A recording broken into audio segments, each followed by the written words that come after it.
السلام علیکم ورحمۃ اللہ وبرکاتہ۔ الحمد للہ نحمده ونستعینه ونستغفره ونعوذ باللہ من شرور انفسنا ومن سیئات اعمالنا، من يهده الله فلا مضل له ومن يضلله فلا هادي له، وأشهد أن لا إله إلا الله وحده لا شريك له، وأشهد أن سيدنا ومولانا محمدا عبده ورسوله، أما بعد فأعوذ بالله من الشيطان الرجيم، بسم الله الرحمن الرحيم، سبحان الذي أسرى بعبده ليلا من المسجد الحرام إلى المسجد الأقصى الذي باركنا حوله لنريه من آياتنا انه هو السمیع البصیر۔ اللہ ہی کے نام سے شروع کرتے ہیں جو رحمان الرحیم ہے۔ پاک ہے وہ ذات جس نے سفر کرایا اپنے بندے کو رات کے کچھ حصے میں مسجد حرام سے لے کر مسجد اقصی تک، وہ کہ ہم نے برکت رکھی ہے اس کے پاس تاکہ ہم اپنی نشانیاں دکھائیں۔ بے شک وہ ذات سننے والی ہے، دیکھنے والی ہے۔ صدق اللہ العظیم وبلغنا رسولہ النبی الکریم۔ واجب احترام معزز سامعین، اسلامی کیلنڈر شروع ہوتا ہے محرم سے۔ محرم، صفر، ربیع الاول، ربیع الثانی، جمادی الاول، جمادی الثانی۔ 7واں مہینہ اس کا رجب ہے اور 8واں مہینہ اس کا شعبان ہے۔ یہ جو ہمارا مہینہ جا رہا ہے یہ شعبان کے ابتدائی دن ہے، 5 تاریخ ہے غالباً۔ پھر اس کے بعد 9واں مہینہ رمضان ہے اور 10واں مہینہ شوال ہے۔ 11واں مہینہ ذی-قعدہ ہے اور آخری اور 12واں مہینہ ذی الحجہ کا مہینہ ہے۔ یہ اسلامی کیلنڈر ہے اور اس کے یہ مہینے ہیں اور ان کا یہ نام ہے۔ 7واں مہینہ جو رجب ابھی گزرا ہے، اس کی 27 تاریخ کو اللہ رب العزت کی ذات نے رسول پاک صلی اللہ علیہ وسلم کو سفر کرایا۔ اس کو واقعہ معراج کہا جاتا ہے۔ اللہ تعالیٰ اپنے نبیوں اور پیغمبروں سے بہت سارے معجزات کو ظاہر فرماتے ہیں۔ معجزے کا معنی یہ ہوتا ہے کہ کوئی بندہ اپنی طاقت سے اس کام کو نہیں کر سکتا، اللہ تعالیٰ اپنے نبی اور پیغمبر کے ہاتھ پر اس کو ظاہر کرتے ہیں، اس کو معجزہ کہا جاتا ہے۔ قرآن مجید کے اندر اللہ تعالیٰ نے اپنے بندوں کے جو نبی اور پیغمبر ہیں ان کے معجزات کو بیان کیا۔ حضرت موسیٰ علیہ السلام کا معجزہ، آپ لاٹھی ڈالتے وہ اژدہا بن جاتی، آپ اپنا ہاتھ گریبان میں داخل کر کے باہر نکالتے تو وہ چمکنے والا اس طرح بن جاتا۔ حضرت صالح علیہ السلام و تسلیمات کا معجزہ، آپ نے پتھر کو توڑا تو اس سے زندہ اونٹنی نکل آئی۔ یہ انسان کے بس میں نہیں ہے، طاقت میں نہیں ہے۔ پھر اس کا بچہ پیدا ہوا اور پھر اس کے بعد وہ زندہ رہی اور بہت سارا زمانہ وہ زندہ رہی۔ حضرت عیسیٰ علیہ السلام کے بہت سارے معجزات ہیں۔ اللہ کی ذات نے بغیر باپ کے حضرت عیسیٰ علیہ السلام کو پیدا کیا۔ ان کے معجزات میں سے اللہ کی ذات نے گود کے زمانے کے اندر ان کو بولنے کی طاقت دی اور وہ بولے اور انہوں نے گفتگو کی۔ حضرت عیسیٰ علیہ السلام کے معجزات میں سے یہ ایک معجزہ ہے، جب ان کی محفل میں کوئی آتا تو آپ اس کو بتا دیتے کہ تو یہ کھا کر آیا ہے اور یہ گھر میں چھوڑ کر آیا ہے۔ حضرت عیسیٰ علیہ السلام کے معجزات میں سے کسی اندھے کو آپ ہاتھ پھیرتے تو اس کی بینائی واپس آ جاتی، کسی کوڑے پر آپ ہاتھ پھیرتے تو وہ اس کا جسم بالکل ٹھیک ٹھاک اور وہ تندرست ہو جاتا۔ آپ مٹی سے پرندہ بنا کر اس کو اس طرح اڑاتے تو وہ فضا کے اندر اڑنے لگتا، جہاں تک نظر جاتی وہ اڑتا ہوا نظر آتا۔ ایسا بھی ہوا کہ آپ قبرستان میں تشریف لے گئے تو آپ نے اشارہ کیا اور کہا کہ اللہ کے حکم سے کھڑے ہو جاؤ، قبر پھٹی اور اس سے مردہ نکلا اور ہم کلام ہوا، اور پھر آپ نے کہا کہ واپس چلے جاؤ اور وہ مردہ واپس چلا گیا۔ ان کو معجزات کہا جاتے ہیں۔ یہ جو میں نے بیان کی، یہ اللہ رب العزت کی ذات نے قرآن مجید کے اندر اس کا تذکرہ کیا ہے۔ حضرت داؤد علیہ السلام زبور کی تلاوت کرتے تو فضا میں پرندے رک کر تلاوت کو سنتے تھے، اور پتھر آپ کے ساتھ بولتے اور تلاوت کو دہراتے تھے۔ یہ قرآن نے بیان کیا ہے۔ آپ کے بیٹے حضرت سلیمان علیہ السلام، آپ ہوا آپ کے تابع حکم دیتے تو ہوا تخت کو اٹھا لیتی اور آپ کا تخت فضا میں اڑتا اور ایک علاقے سے دوسرے علاقے کے اندر چلا جاتا۔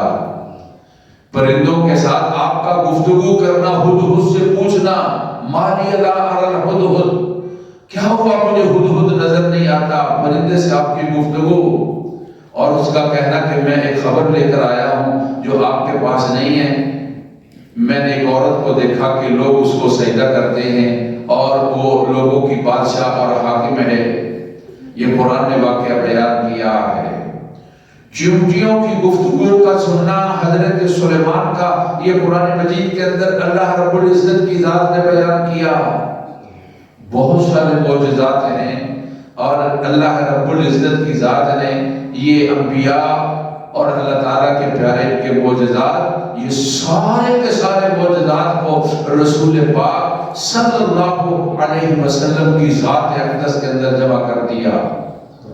بڑے بڑے معجزات ہیں، آپ کے معجزات پر کتابیں لکھی گئی۔ 3 قاضی عیاض نے آپ صلی اللہ علیہ وسلم کے 3000 معجزات کو جو ہے وہ بیان کیا ہے۔ واقعہ معراج یہ نبی کریم صلی اللہ علیہ وسلم کا معجزہ ہے، اور آپ صلی اللہ علیہ وسلم کی شان کا اور رتبے کا اور مقام کا اللہ رب العزت کی ذات نے اس کو بیان کیا ہے۔ اس کے 2 نام ہیں، اس کو اسراء بھی کہتے ہیں اور اس کو معراج بھی کہا جاتا ہے۔ اسراء کہتے ہیں رات کا سفر کرنا، معراج کہتے ہیں بلندی کی طرف جانا، بلندی کو عروج، بلندی کو کہا جاتا ہے۔ معراج بلندی کی طرف جانے والی چیز، اس کو سیڑھی کو بھی معراج کہا جاتا ہے، لفٹ کو بھی معراج کہا جاتا ہے۔ میں عرض کیا کر رہا ہوں، تذکرہ ہے آقا دو جہاں کا، تذکرہ ہے فخر دو عالم کا، صلی اللہ علیہ وسلم کی ذات اقدس کا۔ اور پھر آپ صلی اللہ علیہ وسلم کے تذکرے کے اندر آپ صلی اللہ علیہ وسلم کی شان کا، عالی شان کا تذکرہ ہے۔ قرآن نے کہا وَرَفَعْنَا لَكَ ذِكْرَكَ، ہم نے اے محمد صلی اللہ علیہ وسلم آپ کے تذکرے کو بلند کر دیا۔ جہاں اللہ کا تذکرہ ہے وہاں اللہ کے نبی صلی اللہ علیہ وسلم کی ذات اقدس کا بھی تذکرہ ہے۔ ہجرت سے پہلے 1 سال پہلے، چند ماہ پہلے، ہجرت سے سال کے اندر آخری سال تھا آپ کا مکہ معظمہ کے اندر، نبوت کے بعد 13واں سال، رات کے کچھ حصے کے اندر آپ نے سفر کیا ہے، اور پہلا سفر جو تھا وہ مکہ معظمہ سے شام بیت المقدس تک تھا، اس کو اسراء کہا جاتا ہے۔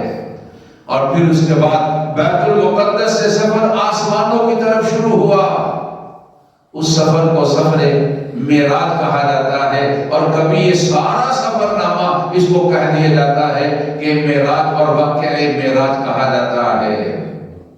ابھی گزرا مہینہ اپنا رجب کا مہینہ، اس کی 27 تاریخ ہے، جس تاریخ کو یہ نبی پاک صلی اللہ علیہ وسلم کی ذات اقدس کے ساتھ یہ واقعہ پیش آیا ہے۔ دو مقصد ہے اس کے بیان کرنے کے، اب وقت مہینہ گزر گیا، اب دو مقصد ہیں۔ ایک آپ کی تعریف اور شان ہے، ایک مسلمان کے لیے یہ رتبہ اور مقام ہے، آپ کی تعریف کا کرنا بھی، اور ایک رتبہ اور مقام ہے آپ صلی اللہ علیہ وسلم کی تعریف کا سننا بھی۔ اور دوسرا اس سے مقصد، اس واقعہ کے اندر بہت ساری حکمت والی باتیں ہیں۔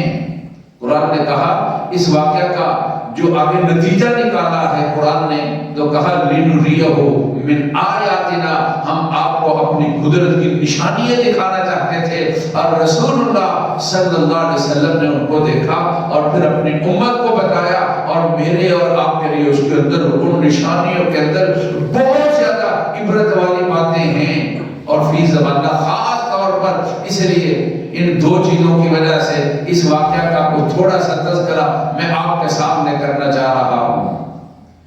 تو میرے بھائی، اس واقعہ کی تفصیل کو ایک محفل کے اندر، ایک مجلس کے اندر مکمل نہیں کیا جا سکتا، لیکن اس واقعہ کا خلاصہ جو ہے اس کو ایک محفل اور مجلس کے اندر مکمل کیا جا سکتا ہے، اور اس کے اندر جو حکمت کی باتیں ہیں اور قدرت کی نشانیاں جو ہیں، ان نشانیوں کا تذکرہ اس واقعے کے اندر مختصر طور پر تھوڑے سے وقت کے اندر ان کا تذکرہ جو ہے وہ کیا جا سکتا ہے۔ یہ سفر زمینی بھی ہے اور یہ سفر آسمانی سفر بھی ہے۔ زمینی سفر کے اندر جو آپ نے عجائبات دیکھے، ان میں سے آپ کا گزر ہوا تو ایک بوڑھی عورت ہے، وہ اپنی طرف متوجہ کرتی ہے، آپ نے دھیان نہیں کیا اور آگے چلے گئے، اور آگے کے جو ایک بوڑھا ہے مرد، وہ آپ کو اپنی طرف متوجہ کرنا چاہتا ہے، آپ نے اس کی طرف بھی توجہ نہیں کی، اس سفر کے اندر آپ اس سے آگے گزر گئے۔ آگے گزرے تو کچھ لوگ ہیں جو آپ کے لیے کہہ رہے ہیں کہ آپ صلی اللہ علیہ وسلم کے لیے استقبال کر رہے ہیں، یا اولین، اے وہ ذات جو سب سے پہلی ذات ہے، اور پھر وہ کہنے لگے یا اول، السلام علیکہ یا اول، السلام علیکہ یا آخر، السلام علیکہ یا حاشر۔ نبی کریم صلی اللہ علیہ وسلم کی ذات اقدس کے لیے ان الفاظ کے ساتھ سلام کرنے والے، اور آپ صلی اللہ علیہ وسلم کا استقبال کرنے والے ہیں۔ حضرت جبرائیل سے پوچھا کہ یہ بوڑھی کون تھی؟ کہا یہ دنیا ہے، اس کی آخر، یہ دنیا اب اس عمر کو اپنی پہنچ چکی ہے، اور اس نے اپنی طرف متوجہ کرنا چاہا، آپ نے اس سے اعراض کیا۔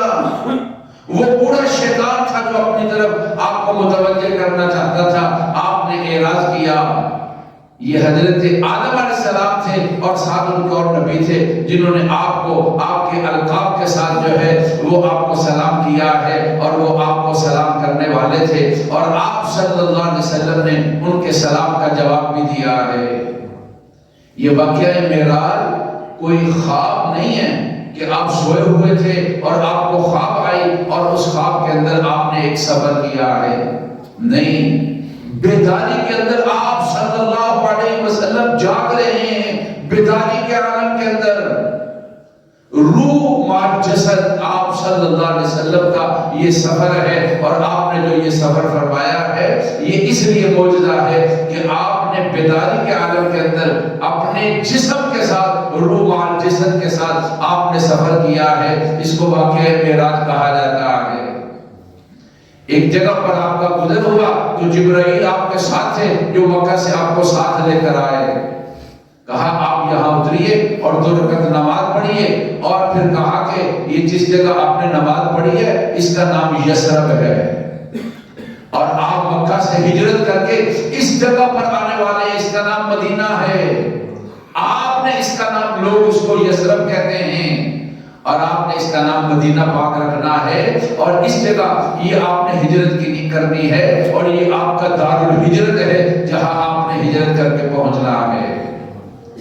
پھر آپ صلی اللہ علیہ وسلم کا گزر ہوا بیت المقدس سے جاتے ہوئے، کہا یہاں اتریے، نفل پڑھیے، کہا کہ یہ وادی سینا ہے جہاں حضرت موسیٰ علیہ السلام اپنے اللہ تعالیٰ سے ہم کلام ہوئے تھے، یہ وہ جگہ ہے، یہاں پر آپ نفل ادا کیجئے۔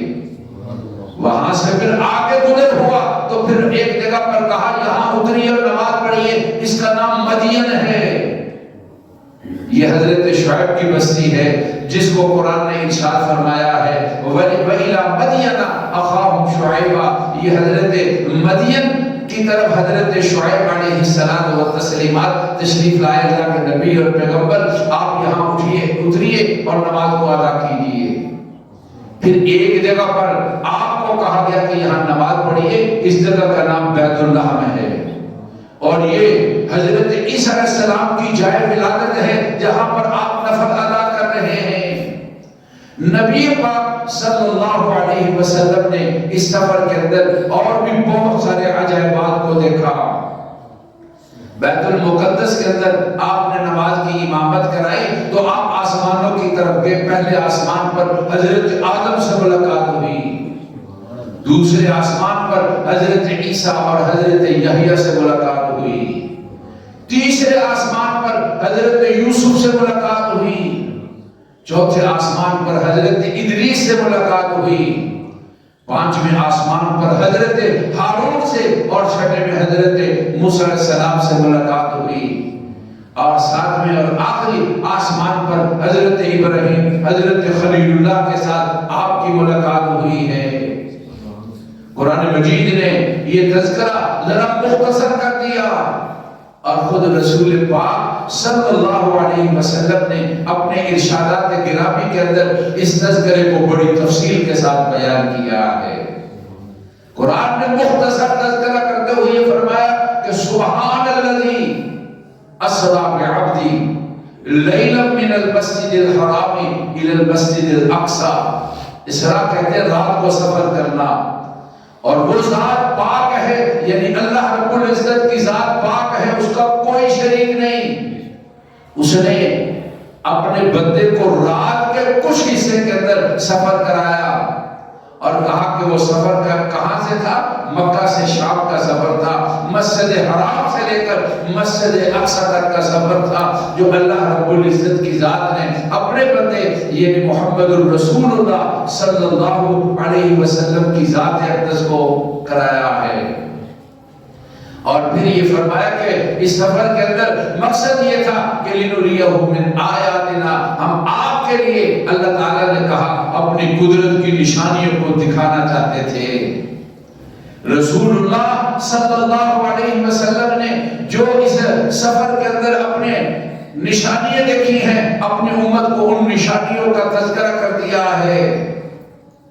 کہا میرا گزر ایک جگہ پر ہوا، میں کیا دیکھتا ہوں، ایک بستی ہے اور وہاں لوگ کاشتکاری کر رہے ہیں، اور جیسے ہی کاشتکاری کرتے ہیں پھر اسی وقت اس کی پیداوار جو ہے وہ باہر آ جاتی ہے، اور اس کو کاٹتے ہیں اور پھر اس کے بعد اس کی پیداوار جو ہے وہ آ جاتی ہے۔ میں نے پوچھا کہ جبرائیل یہ کیا چیز ہے جس کو میں دیکھ رہا ہوں؟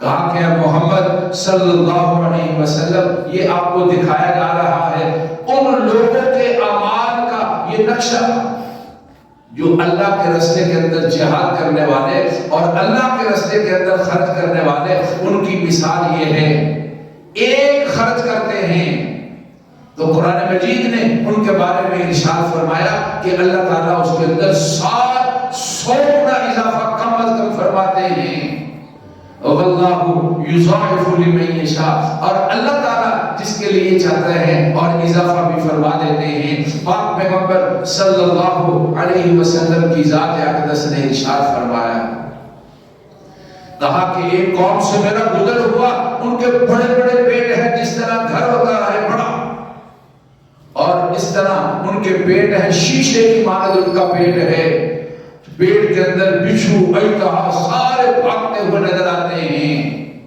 اور پیچھے سے بڑا لشکر آ رہا ہے، اور وہ راستے سے ہٹنا چاہتے ہیں، جب اٹھ کر کھڑا ہونا چاہتے ہیں، بڑا پیٹ ہونے کی وجہ سے پھر وہ گر پڑتے ہیں، اور وہ لشکر ان کو کچلتا ہوا گزر جاتا ہے۔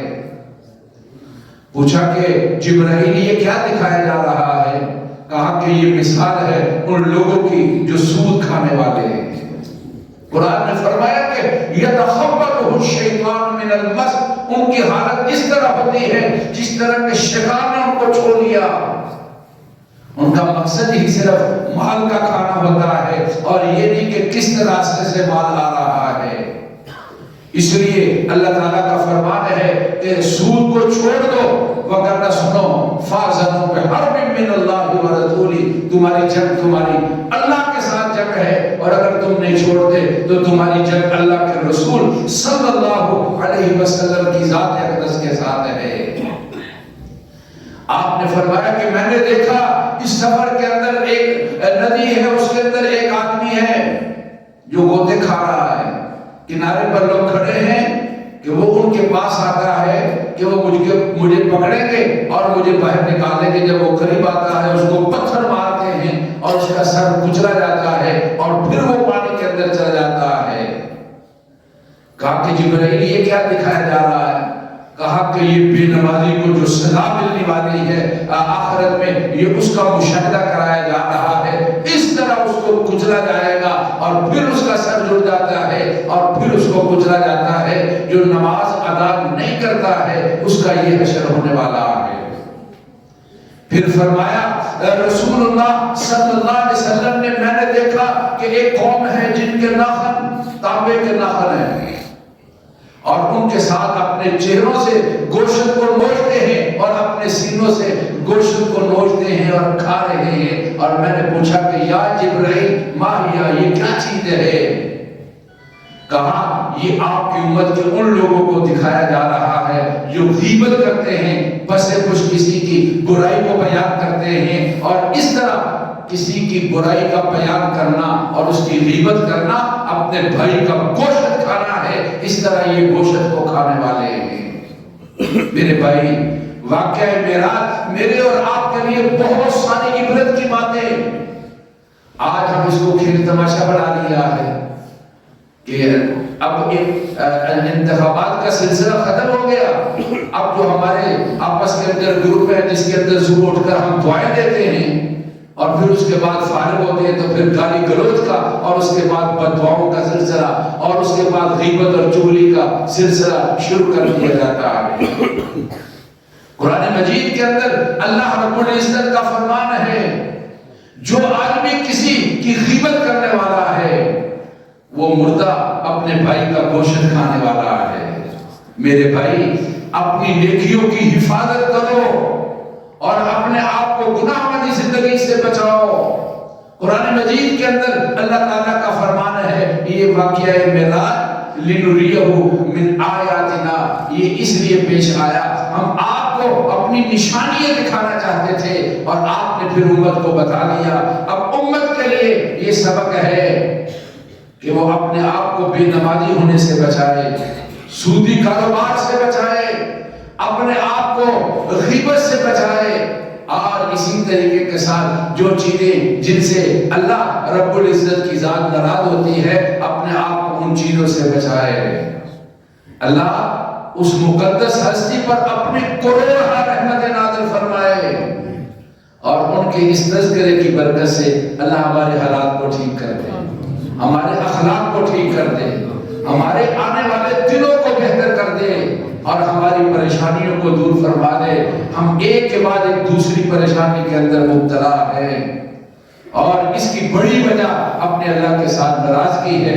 انشاءاللہ رمضان بھی قریب ہے اور ہماری پوری کوشش ہوگی، اگر ہم سے نیکی نہیں ہوتی تو پھر ہم اپنی نیکیوں کو جو ہے ان کو ضائع تو نہ کریں اور اپنے نامہ اعمال کے اندر آپ صلی اللہ علیہ وسلم نے فرمایا کہ مجھے اس سفر کے اندر دکھایا گیا کہ ایک آدمی کے پاس بڑا بوجھ ہے، جب وہ اٹھانا چاہتا ہے اٹھایا نہیں جاتا، لیکن اور چیزیں اس کے اندر داخل کرتا جا رہا ہے، مجھے اور چیزیں داخل کرتا جا رہا ہے. میں نے پوچھا کہ جبرائیل کی یہ کیا چیز ہے؟ کہا کہ یہ آپ کی امت کے وہ لوگ ہیں جن کو اپنے اعمال یعنی ان سے اٹھائے نہیں جا رہے، اتنا زیادہ گناہ انہوں نے اپنے ذمہ لے لیے، اٹھائے نہیں جا رہے، لیکن پھر مزے کے ساتھ اور گناہوں کو اپنے پاس بجائے اس کے کہ اس گناہوں والی کچلی کو ہلکا کرے، اس کے اندر اور گناہوں کو جمع کرتا جا رہا ہے اور اس سے یہ وزن اٹھایا نہیں جا رہا. کہا کہ وہ ذات پاک ہے جس نے اپنے بندے کو سفر کرایا رات کے کچھ حصے کے اندر مسجد حرام سے لے کر مسجد اقصی تک لنریہ من آیاتنا. اس سے مقصد یہ تھا کہ آپ کو نشانی یہ دکھانا چاہتے تھے اپنی قدرت کی. انہ هو السمیع البصیر، وہ ذات سننے والی اور دیکھنے والی ہے. شعبان کا مہینہ شروع ہو گیا. اللہ تبارک و تعالی ہمیں رمضان میں نصیب فرما دے. اور ربنا تقبل منا انک انت السمیع العلیم. سنتے اللہ فرمائے.